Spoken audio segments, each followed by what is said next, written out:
साथियों, आप सभी का इस प्लेटफॉर्म पर स्वागत है। यहाँ पर हम लोग जो है विजन आईएएस कोचिंग संस्था के द्वारा जो पीटी 365 नाम से मैगजीन प्रकाशित की जाती है, तो उसके तहत हम लोग संस्कृत तथा कल्चर का जो पीटी 365 है उसको यहाँ पर कवर करेंगे। और इसका जो पहला सेक्शन है, यहाँ पे देखिए पूरे 8 सेक्शन में इस पूरे मैगजीन को डिवाइड किया गया है। तो हम इसका जो पहला सेक्शन है जिसमें आपका मूर्तियां, मंदिर एवं स्थापत्य के बारे में बात की गई है, जो कि करंट अफेयर से रिलेटेड है, उनको यहाँ पर हम लोग देखेंगे। और ये आपके आगामी यूपीएससी और यूपीपीसीएस जो 2024 की परीक्षाएं होनी है उसके लिए काफी महत्वपूर्ण साबित होगा। तो चलिए प्रारंभ करते हैं, इसके पहले सेक्शन को देखते हैं। और इसमें हम लोग मूर्तियों, मंदिर या मूर्तियां, मंदिर एवं स्थापत्य के तहत सबसे पहले हम लोग यूनेस्को द्वारा मान्यता, यूनेस्को रिकॉग्निशन से संबंधित जो भारतीय स्थल हैं जो अभी लेटेस्ट शामिल किए गए उनके बारे में बात करेंगे। तो इसमें सबसे पहले बात करेंगे शांति निकेतन के बारे में। ये चर्चा में क्यों रहा है? क्योंकि शांति निकेतन जो है भारत का 41वां यूनेस्को विश्व धरोहर स्थल बन गया है। इससे संबंधित फैक्ट को देखें तो यह पश्चिम बंगाल का तीसरा यूनेस्को विश्व धरोहर है। पश्चिम बंगाल के जो अन्य 2 विश्व धरोहर हैं वो है सुंदरवन राष्ट्रीय उद्यान और दार्जिलिंग माउंटेन रेलवे। यदि हम लोग इसकी बात करते हैं आपका शांति निकेतन की, तो इसे आकार देने में रविन्द्रनाथ टैगोर के साथ साथ सुरेंद्रनाथ कर, नंदलाल बोस, पैट्रिक और आर्थर गेडसे की अहम भूमिका थी। अंतर्राष्ट्रीय स्मारक और स्थल परिषद, जिसे शॉर्ट में ICOMOS कह सकते हैं, या international council on monuments and sites में ने शांति निकेतन को यूनेस्को WHS अर्थात आपका विश्व धरोहर स्थल में शामिल करने की सिफारिश की थी। अब हम लोग थोड़ा सा बात कर लेते हैं कि अंतरराष्ट्रीय स्मारक और स्थल परिषद अर्थात international council on monument and site है क्या, या इसे शॉर्ट में ICOMOS ये है क्या। तो इसकी उत्पत्ति देखें, इसे 1965 में स्थापित किया गया था। यह ऐतिहासिक इमारतों के वास्तुकारों और विशेषज्ञों की दूसरी बैठक या कांग्रेस का एक परिणाम है। यह बैठक 1964 में वेनिस में आयोजित हुई थी। इसका मुख्यालय कहां पे है? तो वेनिस कहां है? इटली में, ठीक है। इसका मुख्यालय कहां पे है? तो फ्रांस के पेरिस में इसका मुख्यालय है। आइकोमॉस के बारे में बात करें, यह यूनेस्को से जुड़ा एक वैश्विक गैर सरकारी संगठन है। इसका उद्देश्य स्मारकों, भवन परिसरों और सांस्कृतिक विरासत स्थलों के संरक्षण, सुरक्षा, उपयोग एवं बेहतरी को बढ़ावा देना है। इसमें भारत सहित लगभग 151 देश शामिल हैं। यह यूनेस्को के विश्व विरासत कन्वेंशन के कार्यान्वयन के लिए विश्व विरासत समिति का एक सलाहकार निकाय है। इसके द्वारा जो रिपोर्ट जारी की जाती है उस रिपोर्ट का नाम क्या है? Heritage at risk. इसकी रिपोर्ट जो आती है उसका नाम है हेरिटेज एट रिस्क है, ठीक है। अब हम लोग थोड़ा सा पहले बात कर लेते हैं विश्व विरासत स्थलों के बारे में, अर्थात वर्ल्ड हेरिटेज साइट के बारे में। ये होते क्या हैं? ये स्थल यूनेस्को की विश्व धरोहर सूची में सूचीबद्ध धरोहर स्थल होते हैं। ये स्थल 1972 के विश्व विरासत कन्वेंशन के तहत उत्कृष्ट सार्वभौमिक मूल्य वाले स्थान के रूप में चिन्हित किए जाते हैं या चिन्हित होते हैं। इन स्थलों को 3 श्रेणियों यानी सांस्कृतिक, प्राकृतिक और मिश्रित के तहत चुना जाता है। भारत में कुल 42 विश्व धरोहर स्थल हैं। इनमें से 34 सांस्कृतिक हैं, 7 प्राकृतिक हैं और एक मिश्रित प्रकार का है। जो WHS है अर्थात विश्व धरोहर स्थल को सदस्य देशों द्वारा सौंपी गई अस्थायी सूची के आधार पर नामांकित किया जाता है। विश्व विरासत सूची में शामिल होने के लिए किसी स्थल को चयन संबंधी 10 मानदंडों में से एक को पूरा करना होता है। अब हम लोग बात कर लेते हैं शांति निकेतन के बारे में। तो देखिए यह कहां पे अवस्थित है? तो यह जो है पश्चिम बंगाल के बीरभूम जिले में स्थित है। शांति निकेतन ने भारत की प्राचीन, मध्यकालीन और लोक परंपराओं के साथ साथ जापानी, चीनी, पारसी, बाली, बर्मी तथा डेको कला शैलियों, पश्चिमी यूरोप और संयुक्त राज्य अमेरिका की जो डेको कला शैली है इसको भी अपनाया है। इसकी विशेषता क्या है? यह कला की संपूर्ण कृति का एक विशिष्ट भारतीय उदाहरण है। यहाँ जीवन, शिक्षा, कार्य और कला अपने स्थानीय वैश्विक रूपों में एक दूसरे से जुड़े हुए हैं। स्थापना की बात करें तो स्थापना इसकी जो है 19वीं शताब्दी के मध्य में रविन्द्रनाथ टैगोर जी के पिता महर्षि देवेंद्रनाथ टैगोर ने इसकी स्थापना की थी। यह मृदा अपरदन के कारण कुछ क्षेत्र बंजर भूमि बदल गया था। यहाँ पे मृदा अपरदन के कारण कुछ क्षेत्र बंजर भूमि बदल गया था। इस घटना को स्थानीय भाषा में होई कहा जाता है। शांति निकेतन दो तरफ से अजय और कोपाई नदियों से घिरा हुआ है। ठीक है, कुछ हम थोड़ा सा अन्य चीज की बात करें, प्रमुख स्थापत्य और सांस्कृतिक विशेषताएं। देखिए, समग्र रूप से यहाँ पे कांच का मंदिर जो है, कांच का मंदिर शांति निकेतन परिसर में बनी प्रथम संरचना थी। यह मंदिर किसी संप्रदाय विशेष के लिए नहीं था। स्थानीय जो स्थापत्य शैली है वो है, इसमें स्थानीय स्थापत्य शैली में जो भवन निर्माण सामग्री यहाँ पे जो इस्तेमाल की जाती है वो क्या है, भवन निर्माण में मिट्टी और घास फूस जैसी पारंपरिक सामग्री तथा मजबूत सीमेंट कंक्रीट दोनों तरह की सामग्रियों का इस्तेमाल हुआ है। सजावट की बात करें तो परिसर की दीवारें प्रमुख भारतीय कलाकारों द्वारा निर्मित भित्ति चित्रों, फ्रेस्को विधि से बने चित्रों और मूर्तियों से सुसज्जित है। कालो बारी की दीवारें और गलियारे भरहुत, महाबलीपुरम, मोहनजोदड़ो, मिस्र व असीरियन रूपांकनों से अलंकृत हैं। अब थोड़ा सा बात कर लेते हैं रविन्द्रनाथ टैगोर के अधीन जब शांति निकेतन आता है उसके संबंध में। वर्ष 1901 में रविन्द्रनाथ टैगोर ने शांति निकेतन में ब्रह्मचर्य आश्रम की स्थापना की थी। यह तपोवन और गुरुकुल जैसी प्राचीन वैदिक परंपराओं से प्रेरित था। इसमें वृक्षों की छाया के नीचे खुली हवा में कक्षाएं आयोजित की जाती थी। इस आश्रम को 1925 में पाठ भवन के नाम से जाना जाने लगा था। उन्होंने शांति निकेतन के परिवेश के कारण वहां आश्रम की स्थापना की थी। विश्व भारती विश्वविद्यालय जो शांति निकेतन में है, 1921 में विश्व भारती नामक एक विश्वविद्यालय की स्थापना की गई। 1951 में विश्व भारती केंद्रीय विश्वविद्यालय में बदल गया और रविन्द्रनाथ टैगोर इसके पहले कुलपति बने। कुछ अन्य सुर्खियों की बात कर लेते हैं, जैसे बांग्लार माटी। पश्चिम बंगाल ने रविन्द्रनाथ टैगोर के बांग्लार माटी बांग्लार जल को अपना राज्यगान घोषित किया है। ठीक है, बांग्लार माटी बांग्लार जल को पश्चिम बंगाल विधानसभा ने पहला वैशाख मतलब पहला वैशाख को राज्य दिवस के रूप में मनाने का भी प्रस्ताव पारित किया है। यह बंगाली कैलेंडर के पहले दिन यानी 15 अप्रैल को पड़ता है। ये जो गीत है आपका बांग्लार माटी बांग्लार जल, यह गीत बंगाल विभाजन के खिलाफ शुरू किए गए बंग भंग आंदोलन के दौरान लिखा गया था। यह गीत रक्षाबंधन के माध्यम से सांप्रदायिक सद्भाव को बढ़ावा देता है। टैगोर ने आमार सोनार बांग्ला, जो कि बांग्लादेश का राष्ट्रीय गान है, की भी रचना की थी। अब आगे बढ़ते हैं। आगे पवित्र होयसल मंदिर समूह के बारे में बात करें। चर्चा में क्यों है, क्योंकि यूनेस्को ने कर्नाटक के पवित्र होयसल मंदिर समूह को भारत का 42वां विश्व धरोहर स्थल घोषित किया है। 41वें पे शांति निकेतन है, 42वें पे कर्नाटक का पवित्र होयसल मंदिर समूह है। देखिए, इससे संबंधित तथ्यों को देखें। पवित्र होयसल मंदिर समूह के 3 मंदिर जो हैं वो कौन कौन से हैं। पहला है वेल्लूर का चेन्ना केशव मंदिर, चेना केशव मंदिर। दूसरा है हलेबीड का होयसलेश्वर मंदिर। तीसरा है सोमनाथपुरा का केशव मंदिर। होयसल मंदिर समूह कर्नाटक का चौथा विश्व धरोहर है। ध्यान रखिएगा, कर्नाटक के अन्य जो 3 विश्व धरोहर है उसमें है हम्पी, दूसरा है पत्तदकल और तीसरा है पश्चिमी घाट। कर्नाटक वाला जो भाग है पश्चिमी घाट का, वो ये आपके कह सकते हैं विश्व धरोहर स्थलों में पहले शामिल है। अब ये चौथा शामिल किया गया है। होयसल मंदिर और उनकी अनूठी विशेषताओं के बारे में थोड़ा सा बात करें। चित्र आप देख सकते हैं होयसल मंदिर का। देखिए, चेन्ना केशव मंदिर, इसे विजय नारायण मंदिर के नाम से भी जाना जाता है। चूंकि जो आपके पवित्र होयसल मंदिर समूह में 3 महत्वपूर्ण है। तो पहला है चेन्ना केशव मंदिर, तो चेन्ना केशव मंदिर इसे जो है विजय नारायण मंदिर के नाम से भी जाना जाता है। इसके निर्माण की बात करें, इसके निर्माणकर्ता की, तो इस मंदिर का निर्माण जो है 1117 ईस्वी में वेल्लूर क्षेत्र हासन जिले में राजा विष्णुवर्धन ने करवाया था। मंदिर जो है यगची नदी के तट पर अवस्थित है। यहाँ के देवता कौन है? यह एक कूट अर्थात एक देवालय वाला मंदिर है। इसके गर्भगृह में भगवान कृष्ण की मूर्ति स्थापित है। यह मंदिर भगवान कृष्ण को समर्पित है, जो चेन्ना केशव के नाम से लोकप्रिय है। यहाँ चेन्ना का अर्थ सुंदर है और केशव विष्णु का एक अन्य नाम है। यह मंदिर वर्तमान में भी श्रद्धालुओं के लिए खुला है। ये जो 3 मंदिर हैं, ऊपर जो 3 मंदिर की बात की है, देखिए इन 3 मंदिरों में से यही एकमात्र मंदिर है जहां श्रद्धालुओं द्वारा पूजा अर्चना की जाती है, चेन्ना केशव मंदिर में।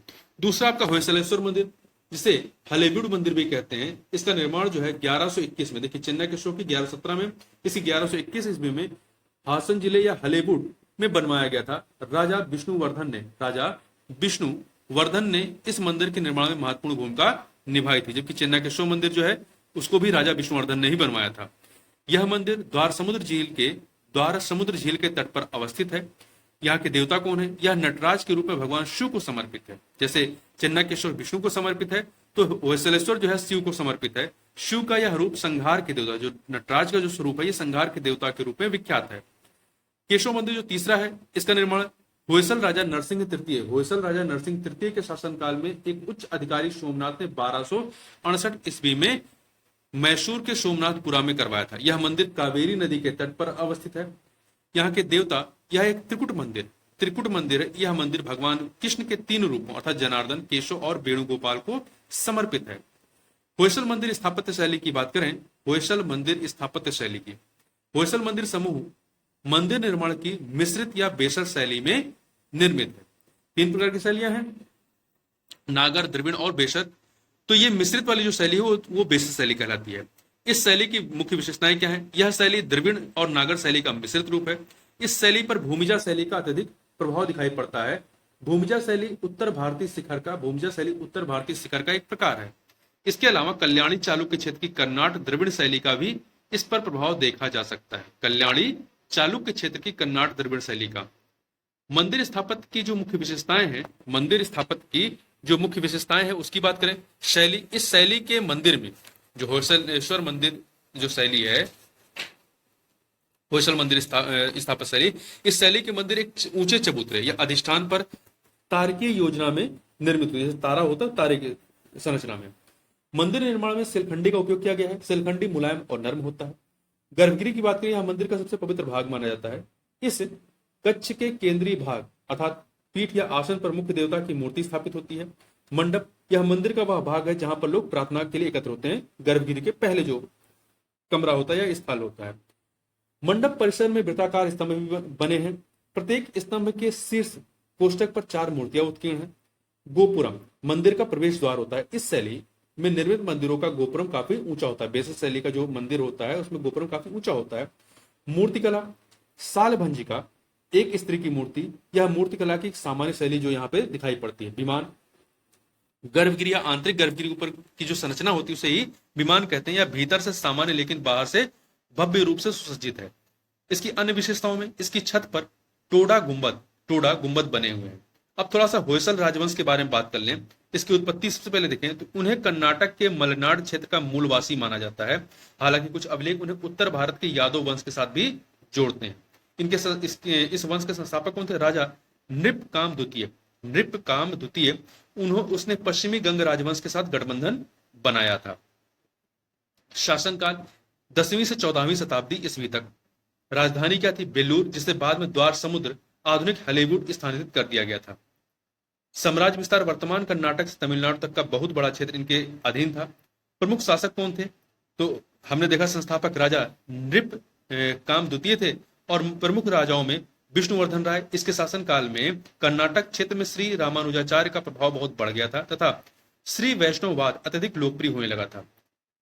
विष्णुवर्धन राय ने तलकाडू के युद्ध में गंगवाड़ी से चोलों को निष्कासित कर दिया था। इस उपलक्ष्य में उसने तलकांडुगोंडा की उपाधि धारण की थी। किसने? विष्णुवर्धन राय ने। बीरबल्लाल द्वितीय की बात करें, होयसलों को चालुक्यों की अधीनता से मुक्त कराया और एक स्वतंत्र साम्राज्य की स्थापना की थी बीरबल्लाल द्वितीय ने।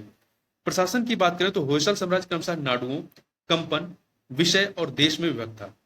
देश जो है सबसे ऊपर की यूनिट थी। ठीक है, नाडुओं, कंपन, विषय और देश। विषय आपके प्रांत हो जाते हैं। पतन, इसका अंतिम शासक बीरबल्लाल तृतीय था। वह 1343 ईस्वी में मदुरै के युद्ध में मारा गया था।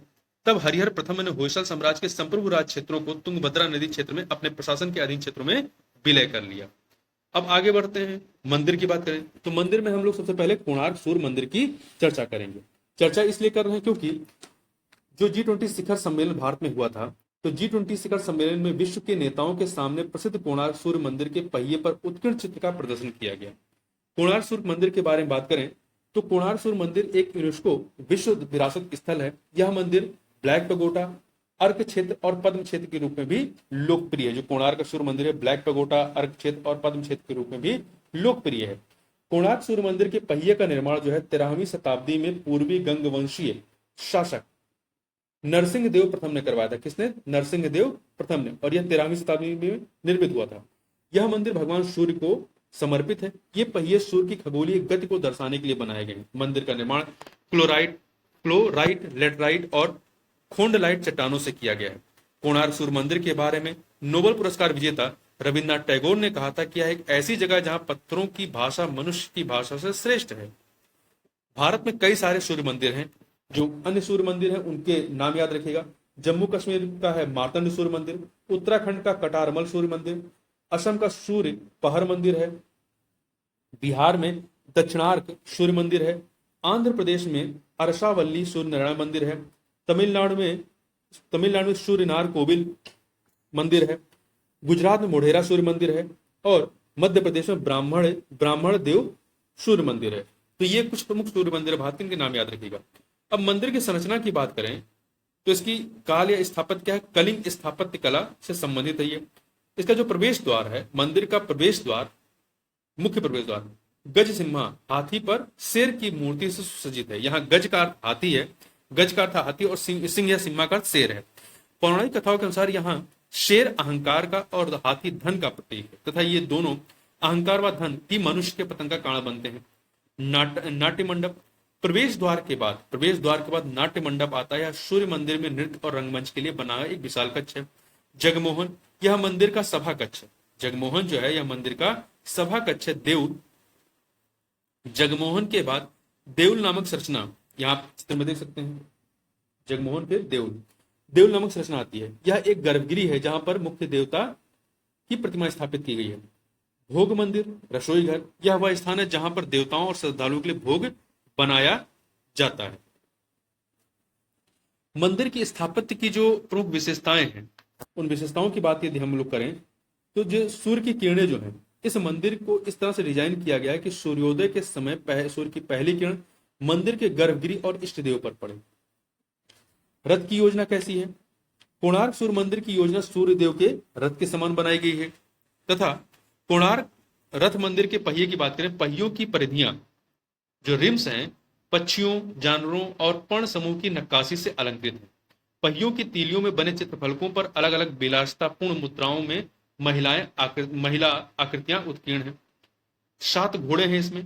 भगवत गीता में 7 घोड़ों को गायत्री, उष्टिक, अनुस्तु, बृहति, पंगति, त्रिष्टुप और जगति नाम दिया गया है। यह संभवतः वेदों के पवित्र छंदों की लयबद्ध प्रस्तुति का प्रतीक है। इन 7 घोड़ों के नाम भी इंद्रधनुष के 7 रंगों पर आधारित हैं। सहस्त्रार, इंद्रनील, नीला, हरिता, पीत, कौशुंभ और रक्त। इन्हें याद करने की जरूरत नहीं है, ठीक है। मंदिर में नक्काशी की बात करें तो यह नक्काशी में युद्ध अश्व, वार हॉर्सेस बनाए गए हैं। कोणार्क मंदिर के दक्षिणी हिस्से के सामने, ये यहाँ पर आप चित्र देख सकते हैं, युद्ध के घोड़े। कोणार्क मंदिर के दक्षिणी हिस्से के सामने युद्ध अश्वों की नक्काशीदार 2 भव्य मूर्तियां हैं। युद्ध अश्व प्रतिमा को उड़ीसा सरकार ने अपने राजकीय चिन्ह के रूप में स्वीकार किया है। सूर्यदेव की जो मूर्ति है, मंदिर में 3 महत्वपूर्ण स्थलों पर सूर्यदेव की 3 प्रभावशाली मूर्तियों को इस तरह से स्थापित किया गया है कि सूर्योदय, दोपहर और सूर्यास्त के समय सूर्य का प्रकाश इन मूर्तियों पर अलग अलग पड़ता है। कुछ नक्काशीदार आकृतियां भावमय मुद्रा में उत्कीर्ण की गई हैं, जबकि अन्य आकृतियों में मिथकीय जीवों, हाथियों और पक्षियों को उत्कीर्ण किया गया है। कोणार्क पहिए की अलग अलग व्याख्याएं देखिए, इनको कई तरह से समय के रूप में जीवन चक्र, राशियां, धर्म चक्र, धूप घड़ी, लोकतंत्र का प्रतीक इत्यादि रूपों में इसको जो है इसकी व्याख्याएं की जाती हैं। अब थोड़ा सा हम लोग बात कर लेते हैं पूर्वी गंग राजवंश की, जिनके समय में ये बनाया गया। पूर्वी गंग राजवंश के संस्थापक कौन थे? कमरणों को पूर्वी गंग राजवंश का संस्थापक माना जाता है। समयावधि क्या है? इंद्रवर्धन प्रथम ने जिंजिरगीर ताम्रपत्र अनुदान को 537 ईस्वी में जारी किया था, उसी समय इसको माना जाता है। इस वंश का सबसे प्रतापी शासक अनंतवर्मन चोंगडंग था। अनंतवर्मन चोंगडंग।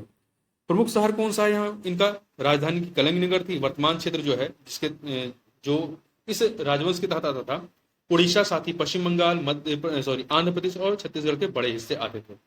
बाहरी आक्रमणों और आंतरिक संघर्षों के कारण इसका पतन हुआ, जिससे विजयनगर साम्राज्य का उदय होता है। आगे बढ़ने से पहले हम लोग कलिंग स्थापत्य शैली के बारे में थोड़ा बात कर लेते हैं। तो देखिए, इसकी प्रकृति कैसा है, नेचर। मंदिर निर्माण की कलिंग स्थापत्य शैली उत्तर भारत की नागर शैली और दक्षिण भारत की द्रविड़ शैली का मिश्रित रूप है, मतलब कि ये बेसत शैली है।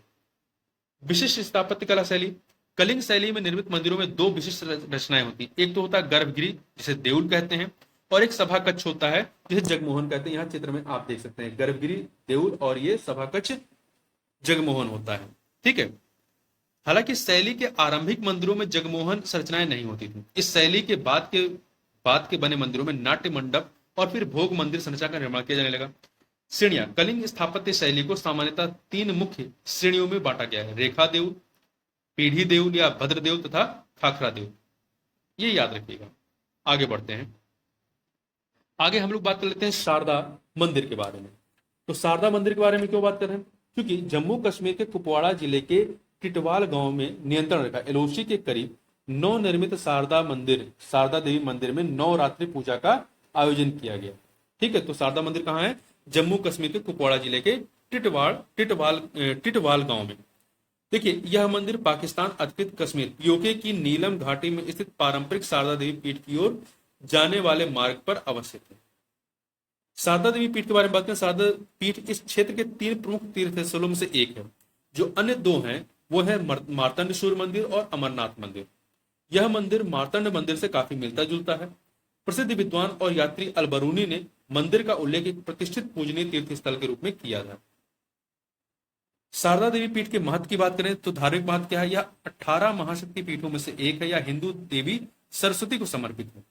देवी शारदा कश्मीरी पंडितों की कुलदेवी हैं। कई लोग देवी को कश्मीरा पूर्वासिनी, कश्मीर की निवासी के रूप में भी जानते हैं। शैक्षिक महत्व क्या है? इस एक समय यह पीठ वैदिक ग्रंथों, शास्त्रों और टीकाओं की उच्चतर शिक्षा के लिए अध्ययन का प्रमुख केंद्र था। इसकी तुलना नालंदा और तक्षशिला जैसे प्राचीन शिक्षा केंद्रों से की जाती थी। ऐसा माना जाता है कि एक विश्वविद्यालय के रूप में शारदा पीठ की अपनी स्वयं की एक लीग थी, जिसका नाम शारदा लीग था। ऐसा कहा, इस विश्वविद्यालय में 5000 से अधिक विद्यार्थी अध्ययन करते थे। इसके परिसर में एक विशाल पुस्तकालय भी था। ऐसा कहा जाता है कि प्रसिद्ध विद्वान आदि शंकराचार्य ने भी शारदा विश्वविद्यालय में अध्ययन किया था।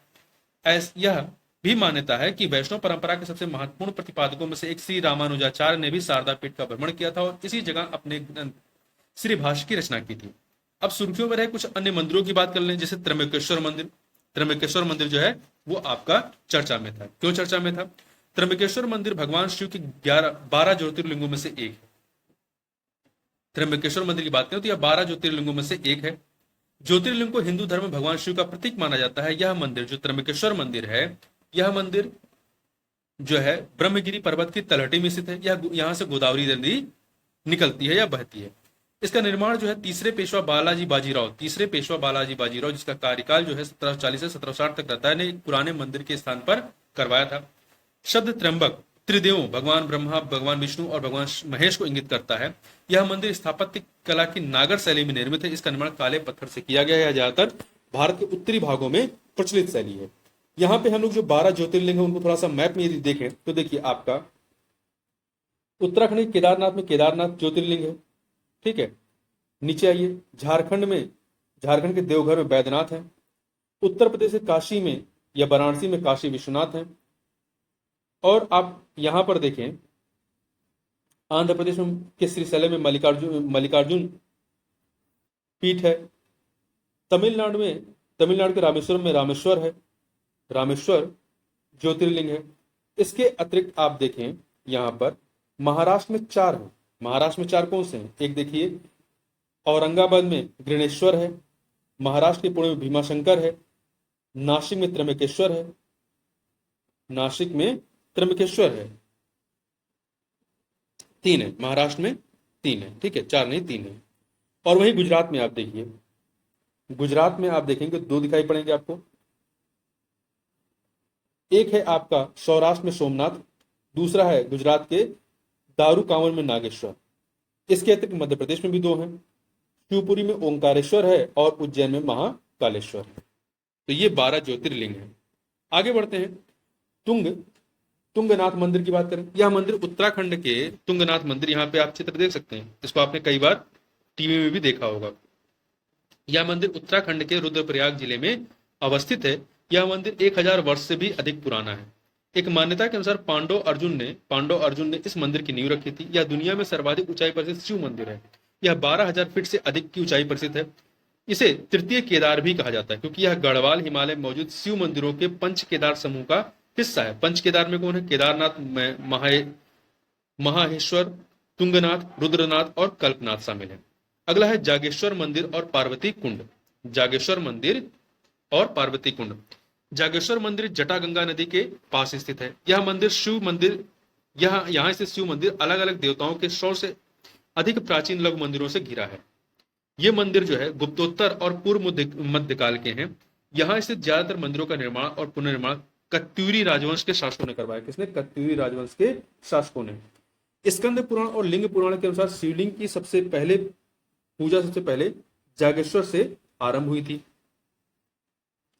यह क्षेत्र भगवान शिव की पूजा करने वाले पुनरुत्थानवादी संप्रदाय लकुलिश शैववाद का भी केंद्र था। पार्वती कुंड वह स्थान माना जाता है जहां भगवान शिव और देवी पार्वती ने ध्यान किया था। यह स्थान लगभग 5,338 फीट की ऊंचाई पर स्थित है। अगला है श्री सीताराम स्वामी मंदिर, केरल के त्रिशूर में है। त्रिशूर पुरम को सभी पुरम क्या होता है? केरल के जो मंदिर उत्सव होते हैं उसे पुरम कहते हैं। तो सारे जो पुरम होते हैं उसमें से जो त्रिशूर पुरम है इसको सभी पुरम की जननी माना जाता है। यह त्रिशूर पुरम है, यह त्रिशूर के वड़क्कुनाथ मंदिर में हर साल मनाया जाता है। यह मंदिर भगवान श्री सीताराम, भगवान अयप्पा और भगवान शिव को समर्पित है। त्रिशूर पुरम महोत्सव के अवसर पर सीताराम स्वामी मंदिर में 55 फीट ऊंची केरल की सबसे बड़ी हनुमान प्रतिमा का अनावरण किया गया है। आगे बात करते हैं तिरुनेल्ली मंदिर केरल के बारे में। यह मंदिर पारंपरिक केरल स्थापत्य कला शैली में निर्मित है। यह केरल के वायनाड जहां से राहुल गांधी सांसद चुने गए हैं, तो केरल के वायनाड में ब्रह्मगिरी पहाड़ियों के पास पापनाशनी नदी के तट पर अवस्थित है। यह केरल के वायनाड में ब्रह्मगिरी पहाड़ियों के पास पापनाशनी नदी के तट पर अवस्थित है। इस प्रकार यह मंदिर त्रिदेवों शिव, विष्णु यहाँ के मुख्य देवता हैं, शिव, विष्णु और ब्रह्मा से धन्य से संबंधित है। ठीक है, तो इस प्रकार से हमने इसका जो पहला सेक्शन था उसको यहाँ पर कवर किया, जिसके तहत हमने मूर्तियां, मंदिर और स्थापत्य के बारे में देखा। तो इस वीडियो में बस इतना ही। मिलते हैं नेक्स्ट वीडियो में। बहुत बहुत धन्यवाद।